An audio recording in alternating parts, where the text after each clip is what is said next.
Christmas is looking good, and I think I'm all ready, which is a good feeling considering some past poor performances. Well, we almost had a poor performance myself. We barely skated by this weekend, but we're in the clear. We took the breath, the wrapping paper's put away, and no one's going to have any hurt feelings. We're good to go, Dr. Green. You know what I'm saying? Rock and roll.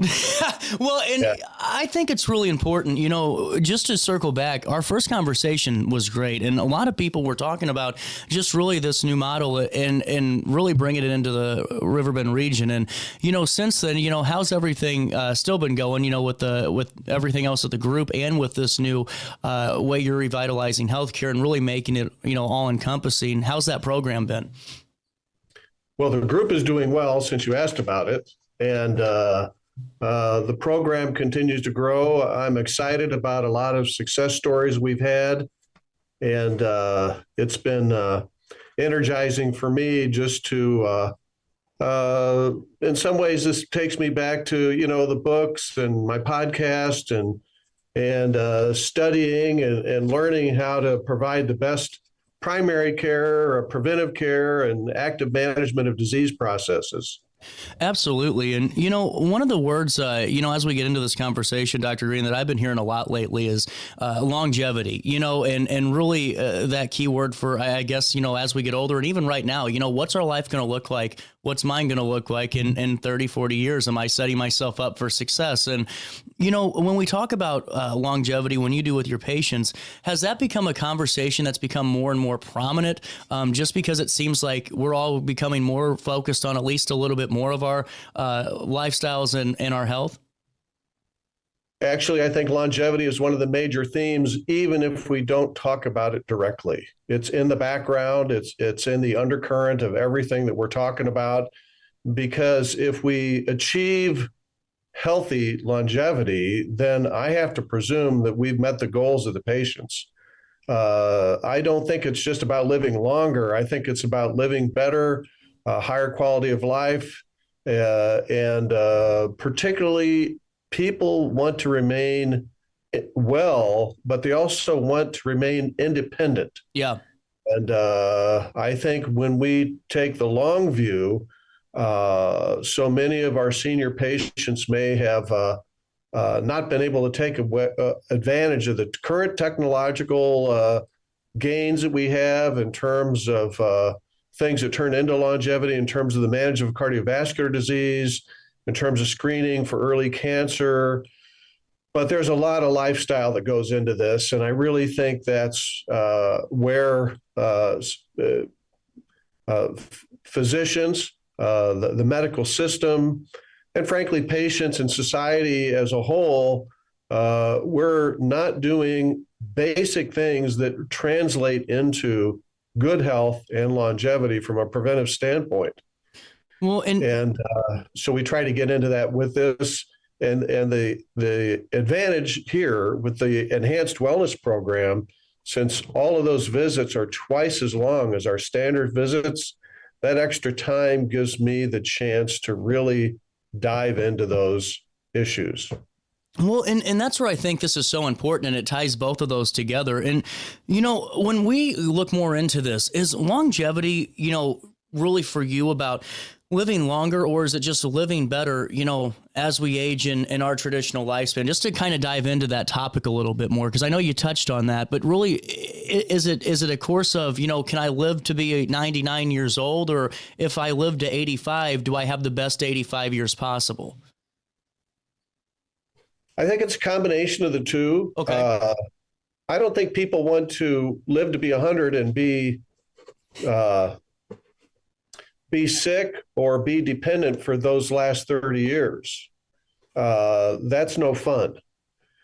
I really think people are looking for active lives, and we have more than a handful of patients who are what I refer to as my super seniors, patients in their 80s and 90s who are still living alone, managing their own finances, taking care of transportation, going on vacations, heading down to SSP to work out 3 or 4 times a week. Yep.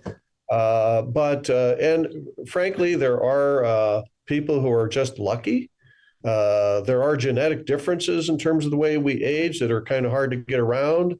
But in terms of a lot of the chronic health conditions, particularly the ones that lead to disability, let's say strokes, osteoporosis, chronic obstructive lung disease, that really leave people in a bad place for a long time, even decades. A lot of those things are preventable if you make appropriate changes in lifestyle and take advantage of some of the things that we have to offer and do it early rather than waiting until something is ringing your bell.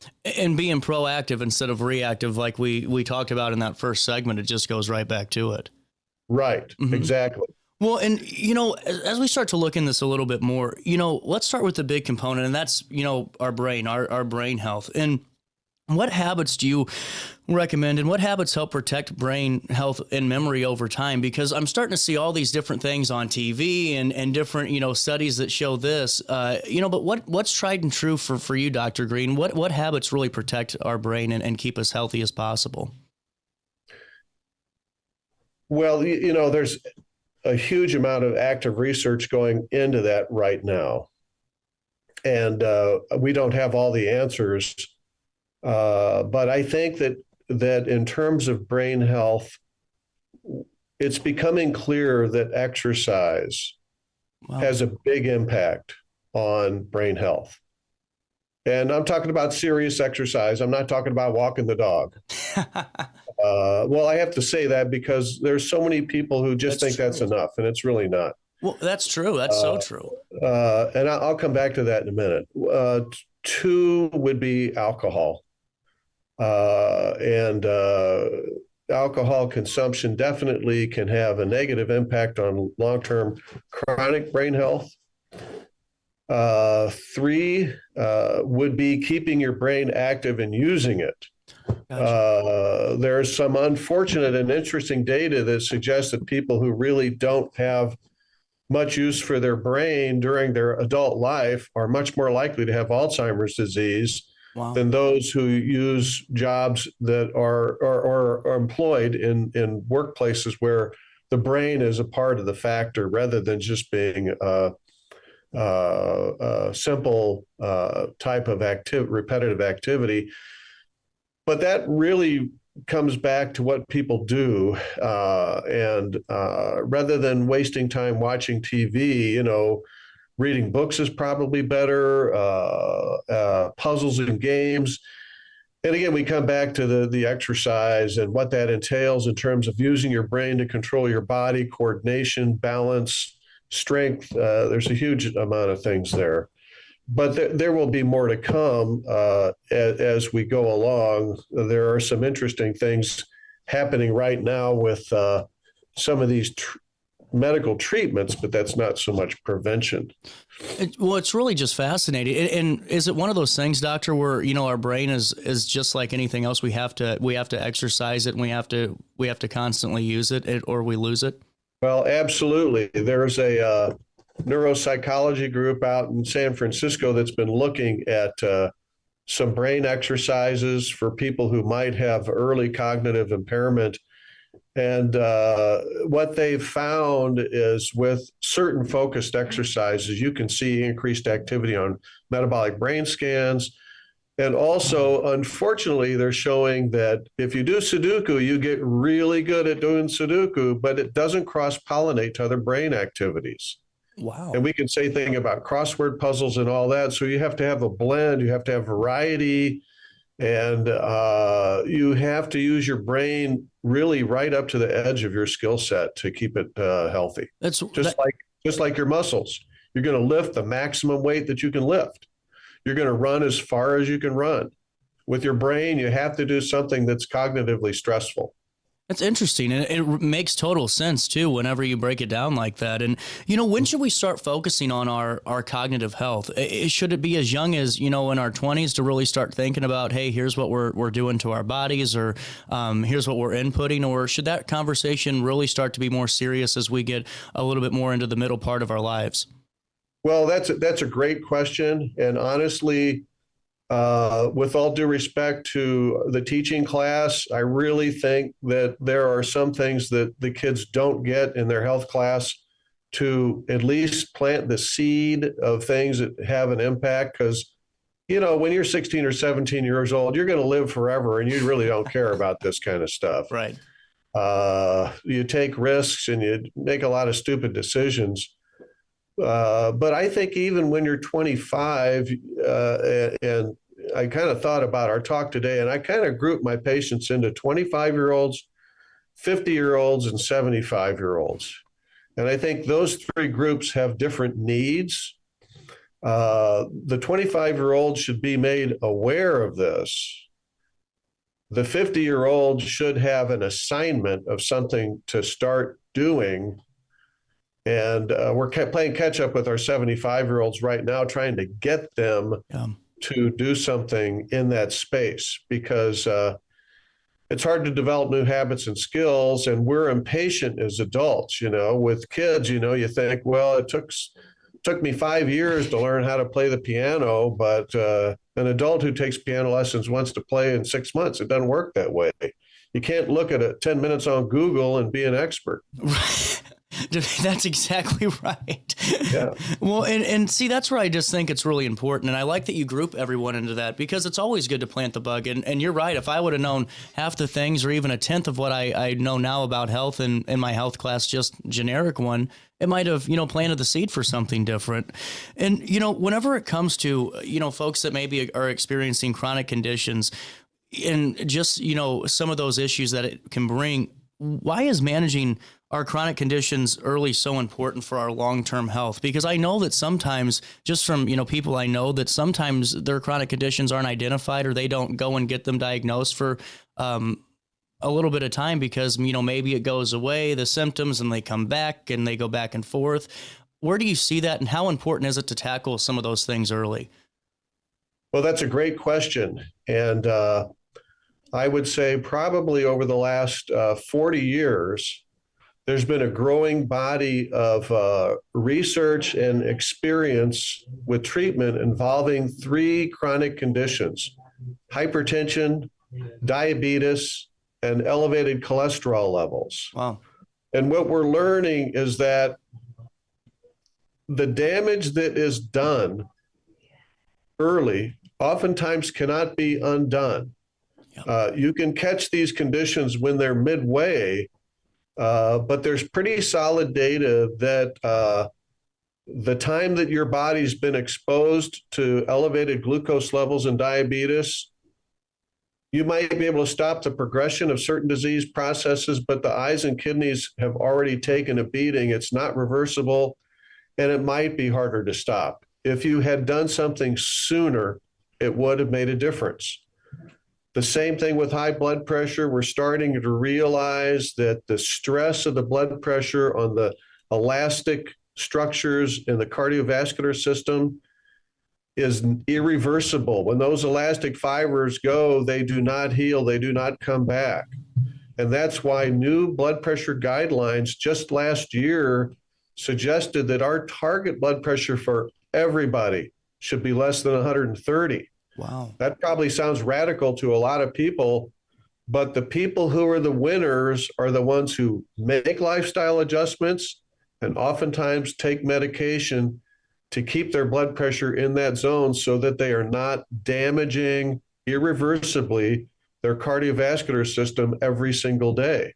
And actually, cardiovascular disease is the number one leading cause of mortality. Wow. And so right now in our office, we've done a lot of things to teach our nurse practitioners and try to inform our patients and do things to, say, get the blood pressure under control. And then cholesterol is the same thing. You got to get on it early to prevent the plaque formation. Once a plaque formation is there, you're treating a disease. Now you're already behind the ball. So that comes back to early detection and early treatment, and that needle is moving. And sometimes it's a struggle because people don't want to make the lifestyle modifications, or they don't want to take the medication that's been shown to make a difference. So that's where, again, in the enhanced wellness program, I have the time to really sit down and have these conversations, which you just can't squeeze into a 15-minute visit when Right. somebody's got 5 problems. Well, and you know, sometimes it might just take, like you said, a little bit more than an in-depth thing, because like you said, a lifestyle change for some people can be a big thing. And, you know, to really talk about those benefits and to talk about the different options, I think going back into your point with this program really does matter, because, you know, you can really get your hands on it and really have some deep thought to this. I'm convinced that when we take the time to explain the why behind our Yep. recommendations to the patients, that they're much more likely to follow through with following those targets rather than just writing a prescription and sending it through the e-prescribe to the pharmacy. I'm just convinced that when we have the chance to talk and explain and the backgrounding, that makes a huge difference in terms of compliance, and then the value is there. Absolutely. And Dr. Green, as we keep our conversation rolling into the next couple of minutes here, you know, I'm sure weight loss is, and weight in general is always a bigger conversation, especially as we get older, whether it's, you know, we maybe need to lose a couple of pounds, or you know, maybe we're getting older in life and we can't seem to keep on the weight, or there's an issue, you know, with that way. What have you seen, before we talk about just the impact of weight, just in the conversations with your patients? Have there been patients across the board that are looking to, you know, these quote unquote, you know, I don't want to say miracle drugs anymore, but like an Ozempic or, you know, any type of weight loss drug, you know, no matter what their age range is? Or is there a conversation that's a little bit deeper than just a medication, that, you know, we still have to have some lifestyle changes with this too, if that makes sense? I'm glad you asked me about that, because these drugs really are phenomenal. They make it much easier for patients to eat less, because they suppress the appetite in the brain and they slow gastric emptying so that your stomach fills up faster. Wow. The benefits include cardiovascular, diabetes, sleep apnea, Wow. fatty liver disease, osteoarthritis, and I'm sure I'm leaving something out. Oh, cardiovascular and heart failure. So this has all been shown. So this is very helpful. Yeah. The problem that we deal with here, though, is that when you use these medications alone and you don't do anything else, you can lose weight, but you end up being what some people call skinny fat. We call it sarcopenic osteoporosis. Well, what that means is you lose muscle mass, your bones get weak, and you're not healthy when you come out of the chute. You might have gone from a size 14 to a size 8, and you might look better, but you're not healthier. Wow. And that's why these people need to understand that how important an appropriate meal plan and exercise plan is integral to staying healthy, not just losing weight for cosmetic reasons. And again, we get a lot of pushback there, but these things do work. They work well. They're going to be even better in 26, because President Trump brought the pharmaceutical companies in, Novo and Lilly, that make these drugs, and they made an agreement for, I think it looks something like this. I hope I don't make a mistake here, but they're going to cost less for sure. I've seen the prices, and the pharmaceutical reps have already been in my office. So this is a real thing. That's awesome. It's not just chatter. I bumped into a couple of friends who thought it was just fluff. I said, no, the drug companies have been in my office. They've talked to me about this. It's happening. The prices are coming down, and Medicare is going to open the doors for more coverage indications for Medicare patients. I don't know what private insurance is going to do yet, but usually they follow. So they're expecting a follow-up explosion of the use of these medications. Anything we do always has a potential for some side effects, but these things are generally safe. Yeah, I hope that this answers that it question. I does. didn't know if I covered Oh everything there. no, 1,000% does, and it's great that just to hear your insights on already having some reps in your office and hearing that, hey, this is coming to fruition as always. This is the real thing. It's the Yeah, real thing. Yeah. that's always really great. That's one of the frustrating things because these things are expensive. Frankly, I think they're unaffordable at a cash Yeah. level. But they really do work, and they touch so many facets of that health model. They're a great aid to people who need to do that. I don't know. Well, I can tell you quickly, society has changed a lot in terms of how much we eat, serving sizes and stuff.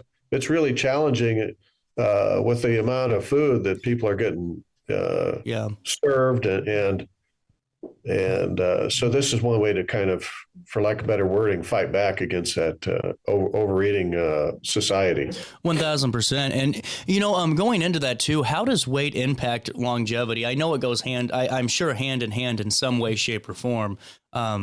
It's interesting that you should ask that because, and I kind of go along with this. There's a lot of fitness and longevity experts who are looking at that very thing. And we know that people who have a lower body mass index, then that means lighter weight, do tend, at least on the life tables, do live longer. Mm-hmm. But there's another parallel body of data suggesting that an even healthier way would be to have lower weight, but also more muscle mass. And that there's a great contribution of muscle mass to health in general from a metabolic standpoint, glucose, cholesterol, and this brings the exercise back into play that if you really want the whole package, again, you've got to push some iron. There's just no doubt about that. Well, and, going into that too, and just, longevity, and we're talking about weight, I'm sure that bone health comes into play too, as we get older. And, I've always heard, I've gotten yelled at forever, you need to drink more milk or you're going to have weak bones. I got yelled at all the time as a kid for not having enough calcium and all that, fun stuff. But as we get older, this is more serious. And, when it comes to this, how is bone health and why is it such a key part of the aging process and really just aging well? That's a great question. First of all, as far as these weight loss drugs, we do have the data showing that if you don't do something about it, you come out of that being osteoporotic. Wow. It's a lot harder to prevent bone loss than it is to build new bone for adults. It's different for children and teenagers. But for adults, particularly later in life, when things are slowing down and the metabolism's slowing down, the estrogen levels are lower, the testosterone levels are lower, the activity level is lower, the bones get weaker. And osteoporotic fractures, they're different. They're not like falling off your bicycle and wearing a cast for 6 weeks. These are life-altering injuries that send you to the operating room and require procedures on your spine or your hip. There's a certain mortality rate associated with that. And a lot of people are left either with chronic pain, chronic deformity, or chronic inability to do what they used to do. They can be permanently damaged. And this is preventable in part. You do the bone density when it's appropriate, you identify the process, and you treat it. Now, you mentioned calcium. Calcium and vitamin D are necessary for healthy bones, but low bone density is not usually a nutritional problem. Wow. Something else is happening in the body. It could be age, it could be menopause, but the bones often need the addition of a medication to use the calcium and vitamin D. Wow. Here's my analogy. If I'm building a brick wall, I can deliver the bricks and the mortar, but when I come the next day, nothing's happened. Oh, gee, I forgot to pay the bricklayer. All right. This is the same way with your bones. You need the calcium and your vitamin D, but you got to do something to activate the osteocytes or the bone cells that build the bone. Mm-hmm. And that it can be as simple as estrogen and testosterone, but oftentimes it requires additional medications. And this is another area that needs work because I've seen people who have been crippled by their osteoporotic fractures, and it's sad because they lived in a time where there wasn't an opportunity for us to do something about it before it happens. Well, and can you tell when you're starting to lose bone as you get older? Are there any signs of it? Silent, and that's the problem with these things. What? Really? There's no really motivated by pain, right? Pain's a strong motivator. But if I tell you your blood pressure's up, your glucose is up, your LDL cholesterol's up, you have osteoporosis, yeah, I feel fine, doc. What are you talking about, right? Right. So that's the problem is you got to sit down with people and explain this is real. Other people have experienced the complications. We would like to help you prevent that. And we have treatments available, which can be lifestyle, diet, exercise, and oftentimes adding some medication is necessary.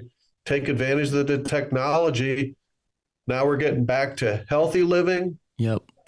And that oftentimes translates into longevity, which is where we started. And now you guys have a DEXA bone density scanning device at your office, correct? We do. It's not an X-ray. It uses something called dual photon absorptometry, but it does measure bone density. We also use it in some of our patients who want to. We can do the Cadillac body fat analysis. It's the best one on the planet. Wow. Well, and now, how does that help with early detection and prevention? You know, when it comes to bone loss, are you guys able to detect that if something's able to show early signs of it in someone? Well, there are standards for interpretation of the test, and those standards will tell you where you lie compared to the ideal 30-year-old skeleton. And we also compare you to your own age group. But ideally, we want people to have the bone density of a 30-year-old. That's the target, just like I mentioned targets earlier, say for blood pressure. And we try to manage people in that direction. There's a variety of treatments out there. Again, they're covered. And generally, these are covered well. Sometimes we have to struggle choosing the right one to dovetail with the insurance benefit. Mm-hmm. But generally, they do well. And then we do serial bone density measurements at appropriate intervals to confirm the efficacy of the treatment, because this is a silent disease totally. The only thing you're going to experience is when your bone breaks. We're trying to prevent that.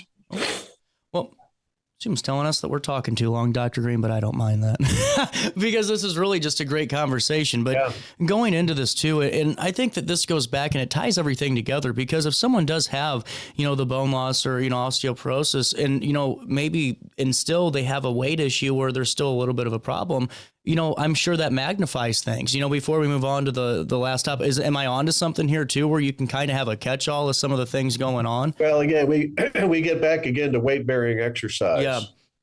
Yeah. Interesting. Well, and going into heart health, because you talked about this earlier, and being the leading cause of death, earlier.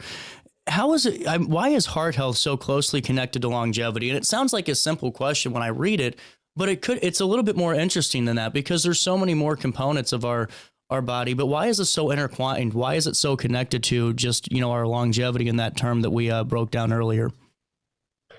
Well, the cardiovascular system is an elastic system. And just like other things that are elastic in the world that we're familiar with, elastic systems run out. Okay. And the more they're used, the more they're stressed, the faster they go. And so blood pressure control helps to take the stress off, and cholesterol control helps to keep the lining of the arteries healthy. And what you're looking at, though, is the endpoints: stroke and stroke disability, heart attack, heart failure, heart disability, and the deaths associated with those two streams, either the cardiovascular or the cerebrovascular deaths, stroke and heart attack. They're the leaders. And I'm pretty sure cancer is number 2, which could be a topic for another day if you want. But anyway, that's why. And we're living really longer than we were designed to. If you went back to the caveman, I think the average length of life was about 30 years. I was just And so we're way past what a wild human was expected to. And that's one of the reasons that, frankly, we're artificially managing our health to obtain better function and longer life. It's really fascinating. And, when we talk about lifestyle changes, the common ones to me are, working out, exercise. You talked about this earlier, and that's not just walking the dog or, and making sure, you're getting some steps in. There's got to be, I'm sure, some effort when it comes to that and some real exercise and really getting in there. But also our guideline there is 150 minutes a week. Wow. 60% of that should be resistance exercise, which means, either weights or machines or body weight calisthenics or bands or something like that. The other 40% should be aerobic exercise, which should be fast walking or jogging or biking or rowing or swimming or something like that. And it can be 2 75-minute sessions a week, or it could be 5 30-minute sessions a week. But that's the current recommendation. And I think if we talk to the average person on the street, how many of them are going to tell you that they're getting there? I don't know. I would say two out of 10. 2 out of 10. We got a ways to go, but that's the current prescription from the experts. Well, and a quick question, and I'm sure you get this quite a bit, or your therapy department does as well, or physical therapy is, when someone maybe is getting older in life, but they still need to get that exercise in, is that when you just find some, an exercise that's maybe more, conforming to, their joint, health and their, overall mobility issues? Like, instead of going for the walk or the run, do you go and get on the rowing machine? You absolutely are right onto something there. Some of our patients, regardless of age, but often with age, have some disabilities that impair their ability to do what needs to be done. Mm-hmm. And what I like to do is have them set up with one of our physical therapists here at APG and let them do a tailored assessment of their weaknesses and strengths and help them design a personalized exercise program for what they can do. Because everybody can't do what a healthy 25-year-old can do. Yeah. And you're right on. Sometimes it has to be tailored, but I would use an expert to have them do that. Well, and I think it just brings everything back in, all together with, just looking at that whole person and like you just said, from a tailored approach, instead of just, throwing that blanket sheet over it. And as we wrap up here, why does longevity require looking at that whole person instead of just that stage of here's where we're at now? And I know, again, kind of a little bit of a lighter one, but still one that has a lot of different ways we can go with it. Well, I think if we wait till the last minute, we've really missed the boat. You can't recover a few things that might have been lost if you waited too long. And I guess the analogy I would use, when do you start talking to your financial planner? When you're 25 or when you're 75? Right. Absolutely. So, and I think this is where maybe we need to change the model of how we deliver medical care. So we sit down with a 25-year-old and say, you need to start investing in your health with certain lifestyle modifications, the same way that you're taking money out of your paycheck every week for your 401k. Absolutely. And, how does enhanced wellness care allow you to focus on more prevention and long-term health? Just to kind of bring this all the way around, we touched on this a couple of times, but really just to drive it home, it just seems to me that you're really able to really walk side by side in a way with your patients in a way that, has really not been able to happen for quite a long time in medical care. Honestly, I think it's a time factor. Yeah. And like I said, what we do with our enhanced wellness patients is all the visits are twice as long as a standard visit, and it allows us to have a conversation just like you and I just had. Yeah. Well, and now, who is enhanced wellness care a good fit for as we come to a close today, just to circle back to that first conversation? Well, okay, so the age groups again. I think for the 25-year-old, in terms of consultation, we want to set the stage. We should check their blood pressure. We should know what their baseline cholesterol is. And I'll sidebar quickly. There's a new factor called lipoprotein little a, which we've known about for a long time, that does not respond to traditional lipid therapy, doesn't respond to diet and exercise. Wow. It's inherited, and a treatment's going to come out this next year for that. No way. Wow, that's huge. That'll be relevant for a 25-year-old, okay? We can talk about lifestyle modification in terms of cancer prevention, which some of it's dietary, some of it's tobacco, some of it is sun exposure. What type of sunscreen should you be using today? There's a variety on the shelf. When should you be using? How do you apply them? I mean, we get down into those details with some of the patients. Wow. Because skin cancer, everybody's got skin cancer now if they live long enough. But that's because we all used to go outside and run around, mow the yard with our shirt off, and the girls were putting Crisco on their skin and crazy stuff like that. So. Well, Dr. Green, it's always great talking to you. It's been a great conversation today, and really just appreciate this. And for more information from all of our audience, we'll do a write-up on RiverBender.com to learn more about that enhanced wellness program and really just how it can benefit us. Dr. Green, have a great Christmas and a great New Year as we talk again in January. Merry Christmas. Thanks for the opportunity to talk to you. Enjoyed this. Absolutely. We'll take a quick break. Dr. Green, have a great rest of your day, and we'll come back with more Daily Show with all of you guys after this quick one, RiverBender.com and Roku TV.